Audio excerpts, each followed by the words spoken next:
America में अब एक घातक फंगस ने दस्तक दे दी है। इस फंगस का नाम है कैंडिडा फंगस। ये फंगस इतना घातक है कि इस पर एंटीवायरल दवाओं का भी कोई असर नहीं है। तो चलिए आज आपको खास रिपोर्ट में दिखाते हैं कि अमेरिका में ये नया फंगस का नया खतरा क्या है और ये खतरा बेहद ही खतरनाक है। अमेरिका में दुनिया के सबसे ज्यादा कोरोना संक्रमित मरीज मिलने लगे हैं। शुक्रवार को यहां कोरोना के 67,485 केस मिले। यह आंकड़ा पिछले 3 माह में सबसे बड़ा है। वहीं कोरोना की तीसरी लहर के बीच अमेरिका में एक खतरनाक और जानलेवा कैंडिडा ऑरिस फंगस ने दस्तक दे दी है। अमेरिका स्वास्थ्य अधिकारियों ने कहा कि डलास क्षेत्र के 2 अस्पतालों और वाशिंगटन डीसी के एक नर्सिंग होम में इस लाइलाज फंगस के मामले की जानकारी दी है।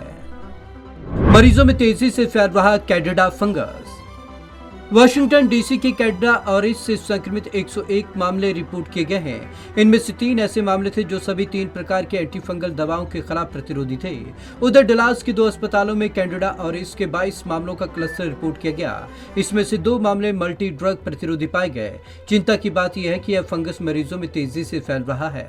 ब्लड स्ट्रीम के जरिए फैलता है कैंडिडा फंगस। सीडीसी ने इस फंगस को एक गंभीर वैश्विक स्वास्थ्य खतरा करार दिया। US centre for disease control and prevention यानी कि सीडीसी का कहना है कि कैंडिडा और इस नाम का फंगस शरीर में प्रवेश करने पर ब्लड स्ट्रीम के जरिए फैलता है। इससे प्रभावित मरीज का बचना मुश्किल होता है। इस फंगस पर एंटीफंगल दवाएं भी बेअसर हैं। चिंता की बात यह है कि यह फंगस मरीज की मौत के बाद ही जिंदा रहता है। कैंडिडा ऑरिस यीस्ट का खतरनाक रूप। विशेषज्ञ बताते हैं कैंडिडा ऑरिस यीस्ट का एक खतरनाक रूप है।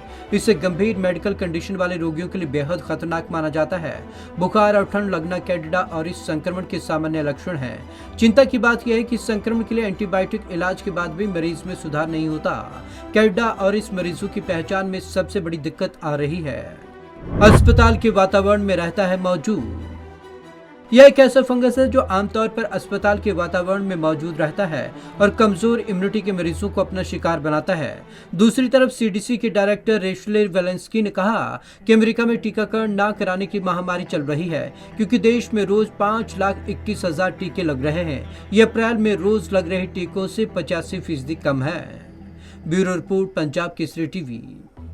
कैंडिडा ऑरिस ब्लड स्ट्रीम के जरिए पूरे शरीर में फैलता है और इस पर अब तक किसी भी एंटीवायरल यानी कि ड्रग का कोई इम्पैक्ट नहीं देखा गया है।